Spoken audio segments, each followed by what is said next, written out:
নমস্কাৰ সকলোলৈকে পুৱাৰ প্ৰাতঃ সম্ভাষণ জ্ঞাপন কৰিছোঁ।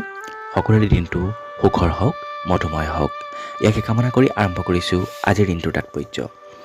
আজি ডিচেম্বৰ মাহৰ 23 তাৰিখ শনিবাৰ 2023 বৰ্ষ আৰু অসমীয়া লেখেৰে পুহ মাহৰ 6 তাৰিখ 1945 হওক। আজি কৃষক দিৱস। ভাৰতৰ এগৰাকী প্ৰাক্তন প্ৰধানমন্ত্ৰী চৌধুৰী চৰণ সিঙৰ স্মৰণত প্ৰতি বছৰে এই দিনটোত কৃষক দিৱস হিচাপে পালন কৰা হয়। 1987 চনৰ 23 ডিচেম্বৰত তেখেতৰ মৃত্যু হৈছিল।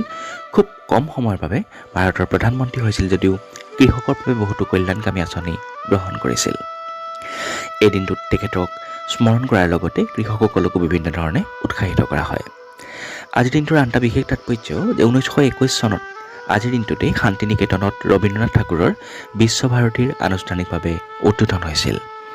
এতিয়া আহিছোঁ আজিৰ দিনটোৰ শুভবাৰ্তালৈ যে সম্বন্ধৰ মূল্য বুজা মানুহে সদায় আঘাতৰ সন্মুখীন হয়, তথাপিও নিজৰ চকুলো লুকুৱাই ৰাখে আনক সুখী ৰাখিবলৈ।